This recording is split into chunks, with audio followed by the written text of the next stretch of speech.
Now, K-pop sensation BTS has been on top of the Billboard Hot 100 for the second week running, with their summer hit single Dynamite, which has seen an explosive reaction across the world with its warm and upbeat disco pop vibe. Now the band has constantly reached new heights in the world's biggest music market, and other Korean artists like Blackpink are also shooting up the charts all around the world, ushering in a golden age of K-pop. Today we discuss what's sustaining this global fascination with K-pop and what more we can look forward to. I'm joined by Tamar Herman, author of BTS Blood, Sweat and Tears, who joins us from New York. It's lovely to see you today. Thank you so much for joining us. Hello, how are you doing? We also connect with K-pop columnist Jeff Benjamin, who is also based in New York. Hi there, it's lovely to see you. Hello, thanks for having me. Well, let's start with Dynamite now. Let's do ladies first. So, Tamar, Dynamite, it stayed #1 on the Billboard Hot 100 for the second week. Now, first of all, what was your reaction to hearing this track, and just how significant is this Billboard achievement? Yeah, I mean, I think everyone's reaction when they heard the track is pretty much like, this is fun. This is a summery, bright song that kind of reminds you of, it's very retro, it's very disco, it's very fun, and the lyrics themselves are very uplifting. So I think for the summer of 2020, when, you still want a summer song, but you still also, have a lot of terrible stuff going on in the world, this sort of Dynamite, it's just such a fun song that a lot of people found that it resonated with them, and it landed at #1, which is itself history making. And then to do it doubly over, people are really listening to this song. People are really enjoying this song. I really think it couldn't have come at a better time. And it's far from BTS's first historic moment, but I think it's just gonna open up more new doors for them. And it's so exciting. And here's to many more weeks of this, and hopefully more #1s from them in the future. Right, and Jeff, what were your thoughts when you first heard Dynamite? And actually, what does it take for a track to make it to the Billboard Hot 100? Yeah, I think similarly to so many people's reactions, this song just felt good. I remember hearing it a bit before the public got to hear it, and it felt so good. This chorus it really lifted me up, especially when we are, just like Tamar said, in this difficult time. Having just this feel-good track in this way really did just lift me up, and I was so happy to hear this song come from BTS. When it comes to the Hot 100, though, there's three main factors that tend to get songs on that chart. It's song sales, radio play, and streaming. Most of the time when we think about K-pop acts and especially BTS, we know they have humongous sales and we know they have great streaming numbers on audio and music video services. But radio has always been a difficult point for them in America for several reasons. But it's really, really exciting that radio was able to take a song like Dynamite and really get behind it. And they've been able to hit new records on radio thanks to this song. And it almost seemed like that was that final factor that was able to really push them over the edge when it came to the Hot 100 and being able to debut at #1. Right, so they really made it on the radio this time. And Jeff, so what do you think makes this song so appealing to the global audience, especially at this point in time? I mean, this disco sound is very much something that is very trendy right now. We're seeing several artists sort of embrace this sound right now, whether that's Lady Gaga or Dua Lipa. This has sort of been a resurging trend right now. And it's been happening not just with, the big pop stars, but hit records. Harry Styles has his first major breakthrough song on the Hot 100 with a disco song called Adore You. And he was someone else that radio took quite a long time to actually warm up to and embrace in that way. Despite being such a humongous artist from his time in One Direction, despite being able to sell out arenas around the world, it actually took radio quite a bit of time to warm up to Harry Styles. And a song like Adore You with that really nice disco sound was able to really connect to that radio audience. So I think the sound and what BTS is bringing in their careers right now really helped it connect in that way. And what are your thoughts on this, Tamar? Why do you think this song has done so well in the US? Yeah, I mean, I think, like Jeff said, radio had been very reluctant for a long time. Anybody who's typically, boy band, it usually takes a really long time historically for mainstream influencers, so whether whether radio or media insiders, either at media companies or journalists themselves, it typically takes until there's a moment when, they're not just, quote unquote, the screaming fangirls. It goes surpassed it. And BTS, clearly their artistry since day one has been really meaningful and really their hard work kind of has shown through everything. But until just if you're a boy band, just historically, you have to have enough, you have to almost prove yourself enough to get out there. And so commingled with, America's reluctance to have non-English songs on the radio, just in general, like with Parasite, we saw Bong Joon-ho was just like, this is a local event, the 1-inch barrier, subtitles. Just America is really, really reluctant to anything that's not, made for the general English-speaking audience. So, K-pop has a long history of localizing through different languages, whether it was, BoA entering the Japanese market over like 2 decades ago, and then, everyone, Super Junior going to bring Super Junior M to China to kind of break that market open. K-pop's already has a really sizable following in America, but radio is the last like frontier. BTS kind of took that step and just said, hey, here's an English song.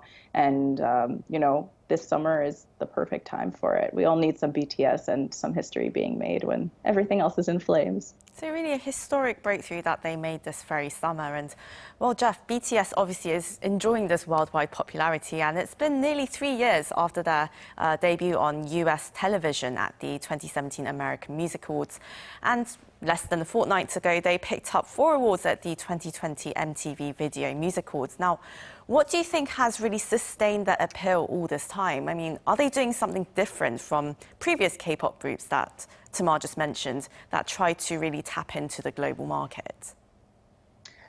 It's not even necessarily that they're been doing something, so differently in terms of strategy or in terms of release. But I do really definitely see this organic growth when it came to what BTS was able to do, and especially when they're targeting of the U.S. market.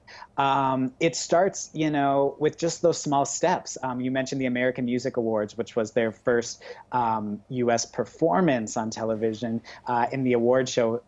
But they actually were also at the 2017 Billboard Music Awards accepting an award. And even though they didn't perform, they were still able to make an impact there by sort of being on stage in that way. There's sort of been these really nice steps throughout their entire career where they've been able to sort of keep leveling up. And instead of, repeating themselves or doing something, for the second or third time, or just, keep trying to hit the same mark, they've always been able to level up. And I think that goes along with their music as well. Their music has only become more ambitious, more impressive. Their collaborations continue to intrigue people and get people excited. There's been a lot of factors that I think BTS knows that they just can't show up and expect to hit the mark and to get all this success. I think they know that, and I think they want to keep growing and growing as artists. They didn't just go back to The Tonight Show with Jimmy Fallon for another interview. They went and performed in Grand Central. They debuted their new single in a performance in Grand Central Station. And they went with on Jimmy on the subway station when it was safe to go on the subways. It's always been something really, really about them that they've always wanted to level up. And I think that is just so key when we're looking at BTS's rise and just what they've been able to do. They've always been able to sort of take a small step and go to that next step. And now this may be a bit of a personal question, but I want to hear from both of you guys. Well, who is your favorite member of BTS and why? I mean, it's obviously like all 7 of them, but just today I saw a little funny, I don't remember which interview it was from. BTS had just done a lot of video interviews, and I love the duality of Suga, how he's such a fierce rapper, and then he can, be so charming and affable on screen. They're all, great people, and whenever we've talked, they're always so wonderful and endearing and so thoughtful, and, their hard work kind of shines through every moment. So it's definitely, a lot of like everything about them. Like, I mean, I didn't write a book on them just because I don't like any of them. That'd be kind of torture. But yeah, I think like they each bring something. You couldn't have BTS without all seven of them. And you, Jeff, who's your favorite member? Oh man, you want to get us in trouble, don't you? Um, I similarly, like I really do think that, that number seven is so, so important, right? When we're thinking about BTS and, they're just such a strong group in so many ways. Like there's different, I feel like it might change day to day, but I'll always remember this really, really special moment with RM in 2017 when we had a phone call interview. It was around the Love Yourself Her album. And, we were getting connected through a manager who said, I'll call you at this time, very typical ways of connecting for interviews. But RM, picks up the phone and he just says, Jeff. And I had never been greeted like that by any artist, I don't even think, from America, from Korea, no matter what. And that moment always really, really stuck with me because I felt like, that idea that they would rather be confidants and friends in that way just always shines through. And, even trying to make me feel friendly as a journalist on our interview, it was just really nice and a moment I'll never forget in that way. And what about your experience, Samar? What is it like being a journalist for K-pop right now? Things are just digital, so kind of the same as usual. Like usually we have some concert tours. This year, everything, is over the phone. A lot more late nights than usual because usually we get some concert tours. One of the last interviews I did in person, and Jeff was there too, was the BTS press cycle for Map of the Soul 7. And then, everything else kind of shortly after that swapped over to, Zoom calls. But it's fun, Zoom, there's always technical difficulties and they're great bonding moments. And well, BTS actually in the local media here in South Korea, in their interview, they hinted at hopes of, making it in the Grammys this year. Do you think there's a chance of that? Ooh, go ahead, Tamar.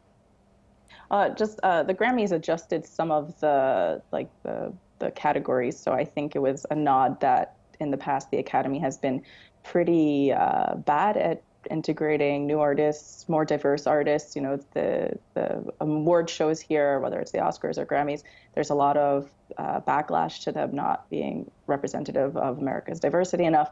And so a few of the categories were changed recently to kind of allow more established artists to kind of make it into whether it's the newer categories or to the major categories. So I think if at BTS's press conference for Dynamite, they really, after they got their first number one, they kind of were putting it out there into the universe quite bluntly that they wouldn't mind getting some love from the Grammys. And I think, nobody deserves it more than them at this point. They've worked so hard for so many years to kind of be recognized by, the Recording Academy would be a great moment. And they themselves were induced in the Academy, I believe it was last year. Was that this year? I don't remember what year it is anymore. So I think that those are all good nods and good steps, and hopefully, their music will get the love of the Academy. And I think that's definitely something to keep an eye on in the future. And your thoughts on this, Jeff? Are they on track to make it really big at the Grammys?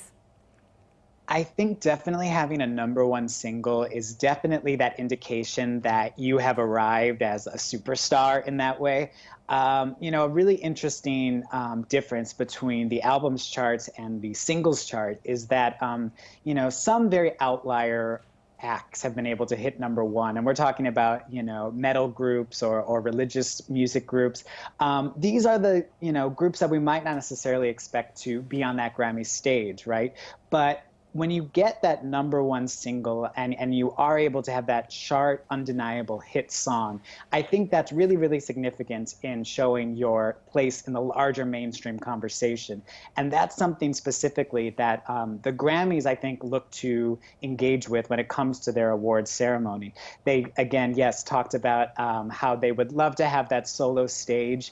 And I think once an artist has been able to hit a certain level point, they're very much up for discussion when it comes to those Grammy stages. You know, we look at an artist like Nicki Minaj, who had her very first Grammy performance where she got to debut a new song and she was at her first nominations. Nicki Minaj has not won a Grammy yet, but she was able to show that new song and work the Grammy stage simply because of her undeniable influence. And I think BTS is at that point undeniably through all their hard work, and now seeing that they have a #1 single, it would just be, you know, it just seems like it's their time. And I think we're so close, and I would only hope that it's about to happen this time. And of course, we can't forget other K-pop groups like Blackpink. Now, Jeff, Blackpink won the Song of the Summer category with its hit single How You Like That, which set 5 new Guinness World Records, and its recent single Ice Cream with Selena Gomez also got a massive reaction. And now the group has more subscribers than Eminem. Do you think what we're seeing right now is the peak of K-pop, or do you think this is just the beginning? Ooh, I mean, you know, everything that I've been studying and watching, you know, in this great music industry, you know, it's been since about 2012 that things have been growing in ways that go beyond just, you know, one viral hit single or one artist taking over. There have been more tours, more album sales, bigger YouTube views, and it's expanding around the world. And these are the significant ways that you grow a music industry. South Korea is now considered the #6 largest music industry in the world. So I think naturally, as that happens, more and more acts are going to get those chances to shine, and especially for, you know, how creative and how innovative groups like Blackpink and you know, their record labels and all the other artists in sort of this world are. There's definitely this excitement, I think, and the world is paying attention that, you know, it's not just going to be a one-time blip, but rather, you know, record labels and agencies, they are wanting to invest in this world and wanting to create something, I think, a bit deeper, and recognize that this industry is here to stay on a global level and not simply not going away. Well, they've certainly broken boundaries, the Billboards and maybe the Grammys next. But I'm afraid this is where we're going to have to wrap up the discussion today. Thank you so much for joining us. That was Tamar Herman, author of BTS Blood, Sweat and Tears, and K-pop columnist Jeff Benjamin, both joining us from New York. Thank you so much for your insights. Thank you for having us. And to our viewers around the world, thank you so much for watching. Have a wonderful weekend wherever you are. Goodbye.